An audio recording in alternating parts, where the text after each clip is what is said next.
বন্ধুরা নমস্কার। রাহুল গান্ধী হঠাৎ করে কেন বললেন এই সরকারকে টিকে থাকার জন্য প্রচন্ড লড়াই করতে হবে? কেন তিনি বললেন যে একটা ছোট্ট সমস্যা হলেও এই সরকার পড়ে যাবে? এর কদিন আগে মল্লিকার্জুন খার্গে, কংগ্রেস প্রেসিডেন্ট, তিনি বলেছিলেন এই সরকার টিকবে না। হঠাৎ করে কংগ্রেস কেন এরকম আক্রমণাত্মক কথা বলছে? কেন কংগ্রেস এই সরকারের স্থায়িত্ব নিয়ে বারবার প্রশ্ন তুলছে? কেন কংগ্রেস থেকে কোনো নেতা বিভিন্ন সময়ে মন্তব্য করছেন যে এনডিএ অ্যালায়েন্সের অনেক সদস্য তাদের সঙ্গে গোপনে যোগাযোগ রাখছে? আদতেই কি এই সরকারকে ফেলে দেবার জন্য কংগ্রেসের এবং ইন্ডিয়া জোটের কোনো বড় ধরনের পরিকল্পনা রয়েছে? আদতেই কি তারা এনডিএকে সরিয়ে সরকার গঠন করার জন্য প্রস্তুত হচ্ছেন? সেই রকম কি কোনো বড় পরিকল্পনা নিয়ে সার্বিকভাবে জোটের শরিকরা সবাই মিলে একটাই পরিকল্পনার অন্তর্গত হয়ে কি তারা কাজ করছেন? এই প্রশ্নগুলো বারবার উঠে আসার যথেষ্ট কারণ রয়েছে। কারণ কংগ্রেস এবার যতটা আক্রমণাত্মক ভঙ্গিতে রয়েছে, এর আগে গত 10 বছরে কখনো কংগ্রেসকে এতটা আক্রমণাত্মক হতে দেখা যায়নি। কংগ্রেসের এই যে অফেন্সিভ মুড বিজেপিকে প্রতিটা মুহূর্ত টেনশনে ফেলে দিচ্ছে।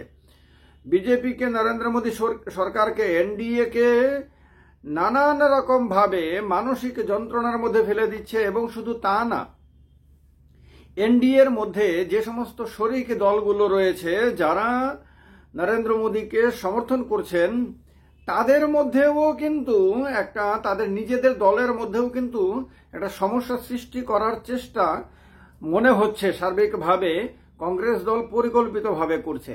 আর এটা করাটাই খুব স্বাভাবিক, যেহেতু তারা বিরোধী দল, তারা খুব স্বাভাবিকভাবেই সরকারি দলকে ক্ষমতাচ্যুত করার জন্য এবং নিজেরা ক্ষমতায় আসার জন্য চেষ্টা করবেন গণতান্ত্রিক ব্যবস্থাতে, এটাই স্বাভাবিক।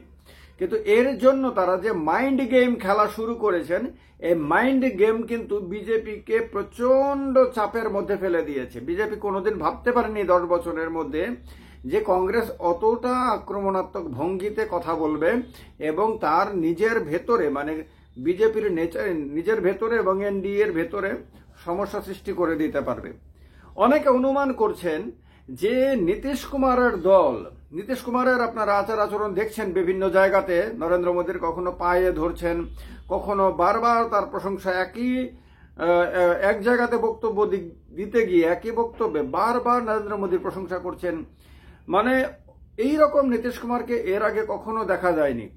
এতে অনেকে মনে করছেন যে নীতিশ কুমারের পার্টির মধ্যে দুটো সরাসরি ডিভিশন তৈরি হয়ে গেছে।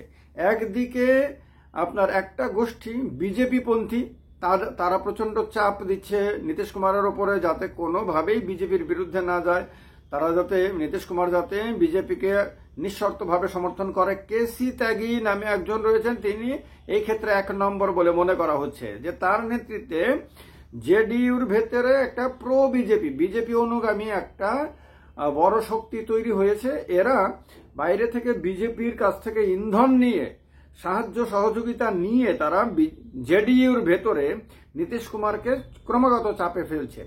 এবং এই গোষ্ঠীটা নীতিশ কুমারকে সম্ভবত এটাও বোঝানোর চেষ্টা করছে যে যদি আপনি ইন্ডিয়া জোটের দিকে যান বা এনডিএর বিরুদ্ধে যান বা বিজেপির বিরুদ্ধে যান বা নরেন্দ্র মোদীর বিরুদ্ধে যান, তাহলেও দলের মধ্যে ডিভিশন হয়ে যাবে এবং আপনি সেক্ষেত্রে একা হয়ে যাবেন। এটা বোঝানোর চেষ্টা করছে বলে মনে হচ্ছে। অন্যদিকে এই নীতিশ কুমারের দলের মধ্যে আর একটা গোষ্ঠী রয়েছে যারা প্রো ইন্ডিয়া অ্যালায়েন্স। তারা ইন্ডিয়া অ্যালায়েন্সে যেতে চায়, তারা কংগ্রেসের সঙ্গে যেতে চায়, তারা এনডিএ ছাড়তে চায়। এই দুটোর টানাপোড়েনের মধ্যে নীতিশ কুমার নিজেকে অসহায় বোধ করছেন এবং তার যে অসহায়ত্ব, তার যে দুর্বলতা, সেটা টেলিভিশনের ক্যামেরার সামনে ফুটে উঠছে। তিনি এটাকে আর লুকোতে পারছেন না। ফলে তিনি কখনো মোদীর পায়ে হাত দিচ্ছেন, যদিও নরেন্দ্র মোদীর সঙ্গে তার বয়সের ডিফারেন্স অতি সামান্য, কিন্তু রাজনীতিতে নর্মালি পায়ে হাত দেওয়ার আমরা প্রচলন দেখি না। এটা যত বড়ই হোক না কেন, হাত জোর করে নমস্কার করার ভারতীয় পরম্পরা। সেই জায়গাতে তিনি কখনো পায়ে হাত দিয়ে ফেলছেন, কখনো একদম মানে বাচ্চা ছেলেদের মতন তিনি মোদির প্রশংসা করছেন। এইগুলি দেখে সবাই মনে করছেন যে অবস্থাটা অতীতে আরো অনেক নেতার হয়েছিল সেটাই নীতিশ কুমারের হয়েছে। তো এই সমস্ত কিছু আবার টিডিপির ভেতরে, এর আগে টিডিপি ভেঙে একটা অংশকে বিজেপি নিয়ে নিয়েছিল, তো টিডিপির ভেতরেও সম্ভবত এইরকম দুটো অংশ তৈরি হয়েছে, একটা প্রো ইন্ডিয়া অ্যালায়েন্স, একটা প্রো এনডিএ। তো এই দুটোর টানাপোড়েনের মধ্যে টিডিপিও সিদ্ধান্তহীনতায় আছে। টিডিপির মধ্যে একটা অংশ এখন মিডিয়ার সামনে এসে আপনার এনডিএ কে সাপোর্ট করছে, মোদীকে সাপোর্ট করছে, বিজেপিকে সাপোর্ট করছে এবং বলছে বিজেপি যা সিদ্ধান্ত নেবে তাই তারা মেনে নেবে।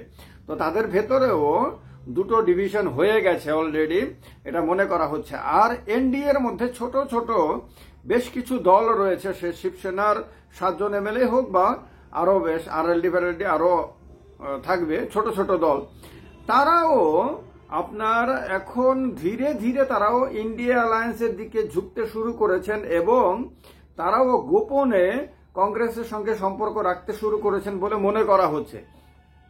এই সমস্ত কিছু দেখার পরে, এই সমস্ত হিসাবের পরিপ্রেক্ষিতে মল্লিকার্জুন খড়গে এবং রাহুল গান্ধী প্রচন্ড উৎসাহিত।